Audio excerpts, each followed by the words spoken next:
El motor de emergencia a diésel que pudo haber sido usado para enfriar los reactores no funciona. Se han empleado todos los métodos posibles para enfriar el reactor. Sin embargo, el hidrógeno se salió de los reactores 1 y 3, causando una explosión.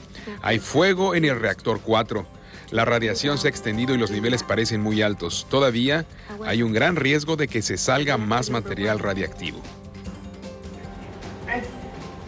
Buenas noches. Esta es una de las declaraciones de las últimas horas del primer ministro japonés. Estamos siguiendo de cerca, como el mundo, lo que ocurre en Japón.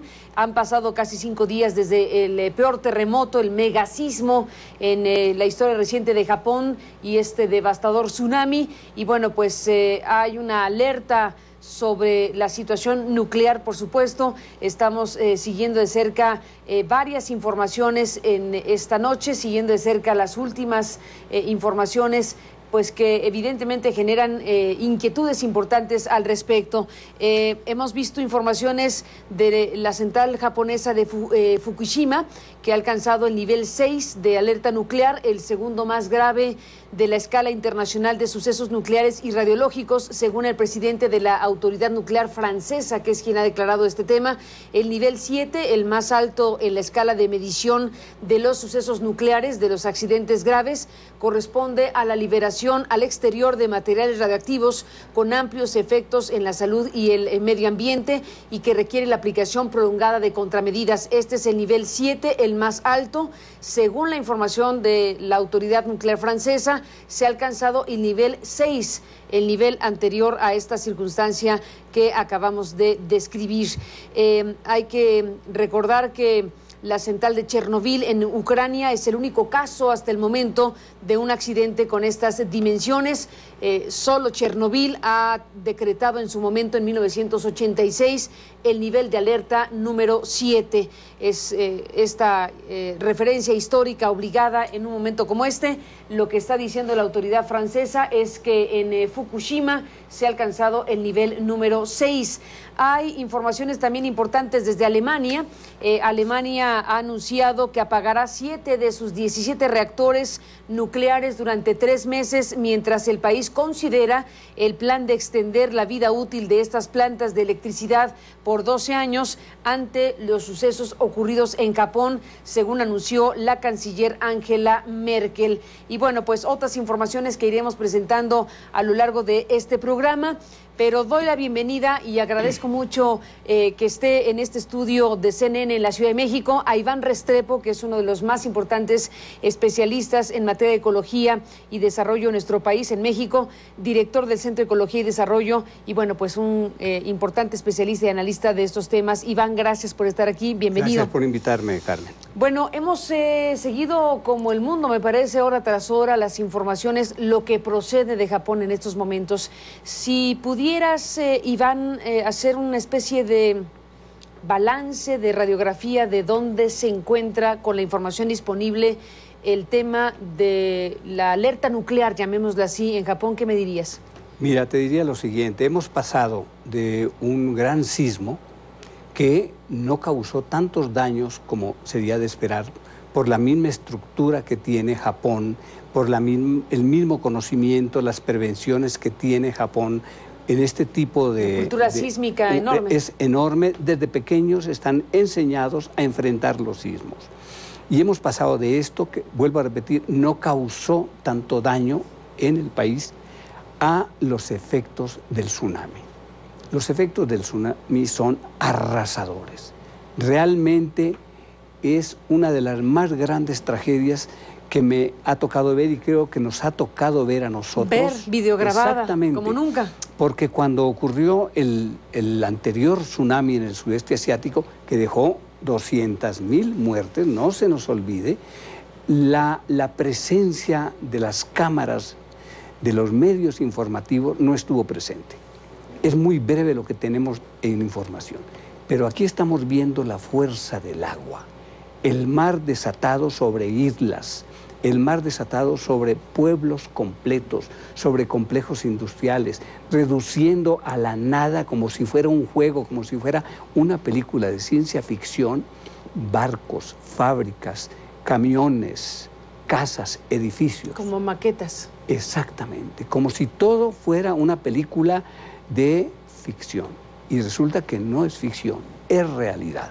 Esta es la primera impresión que tiene a todo el mundo asombrado. Por eso hablan de cataclismo, hablan de apocalipsis, hablan de catástrofe. Todo eso es aplicable, porque la tragedia es inmensa y es otra vez una nueva llamada de atención a la humanidad sobre cómo enfrentar los efectos de disque fenómenos naturales y cómo no desafiar las leyes normales. ¿Por qué le pones el disque? Porque siempre le atribuimos a la naturaleza. A la naturaleza, a los fenómenos naturales, las tragedias, ¿no? Y no nos damos cuenta de que nos ponemos de frente a esas tragedias. Casi parecería que nos gusta enfrentar el peligro, ¿ves?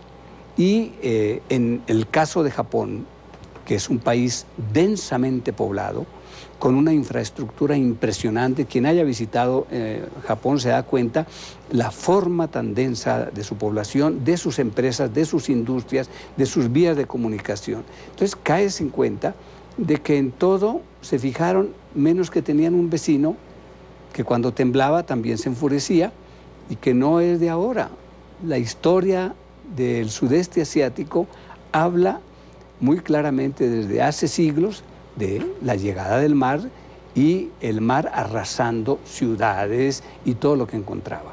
Lo que pasa es que ahora no se encontró tierra baldía, recordando a Eliot, sino que se encontró con áreas completamente, densamente pobladas y sin ninguna protección para el efecto de olas de 7 metros de altura. Algo que para efectos de la planeación o del diseño urbanístico, etcétera, parece pues muy sorprendente en un país como Japón, precisamente un país muy ordenado, un país con una cultura no solo sísmica, sino de disciplina, muy disciplinados.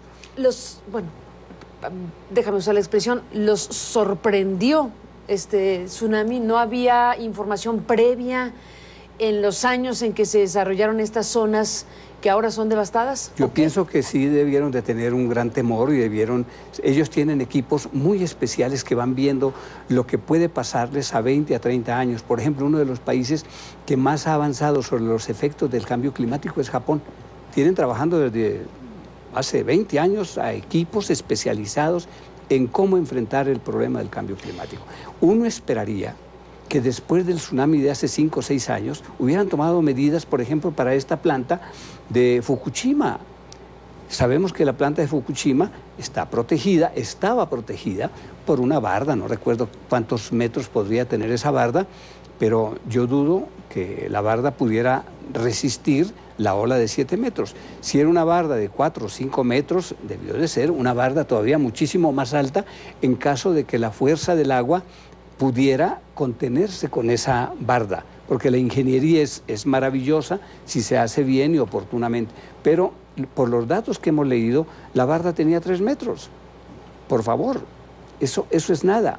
Luego, si están casi a la orilla del mar, ¿por qué no tomaron medidas sabiendo de que ya habían tenido la enorme experiencia, la negativa experiencia, kilómetros abajo, miles de kilómetros si tú quieres, pero en una misma zona con sismos recurrentes y de una enorme intensidad y que mueven el mar como les da la gana, mecen el mar como lo quieren? Iván Restrepo, en este caso del complejo nuclear de Fukushima, lo diré de esa manera, lo de menos fue el temblor porque era un complejo diseñado para soportar un megasismo de 11 grados Richter y fue de 9, que es enorme, pero podía soportar y pudo soportar un temblor. Pero lo que es evidente, Carmen, es que tenemos que tener en cuenta... O sea, puede ser o no, depende de lo que venga, está abierta la interrogante. Lo que es evidente es que con el cambio climático vamos a tener un aumento del nivel del mar en todo el mundo, por un lado, y por otro lado, que vamos a tener más ciclones, más huracanes que van a afectar las zonas costeras. ¿Más tsunamis? No necesariamente. No necesariamente más tsunamis. Por ejemplo, para América Latina los tsunamis son casi una palabra que no debería de utilizarse porque han ocurrido en muy pocas ocasiones. En Chile, por ejemplo, en México no hemos tenido ese problema. Nosotros tenemos otro problema con el cambio climático en el mar, que es que está aumentando el nivel del agua, el nivel del mar, y no estamos tomando las medidas adecuadas para detener ese aumento del nivel del mar y para evitar los daños que ya está causando en algunos estados. Aunque tuvimos una cumbre reciente en México sobre el tema. Y lo tuvimos en los lugares donde más efectos está causando, el efecto negativo está causando precisamente el cambio climático. Quintana Roo, Cancún, Playa del Carmen, la Riviera Maya, han perdido sus playas en buenas partes y se debe precisamente a efectos del cambio climático y a no cuidar las costas, a destruir, por ejemplo, los humedales, los manglares, a no respetar un espacio mínimo en la franja costera. La franja federal que dice que debe respetarse por ley son 20 metros, está obsoleto. Además no se respeta, te repito. Bueno, pero lo que es muy importante, Carmen, es que los tsunamis pueden presentarse todavía en esta misma intensidad en otras partes de Asia.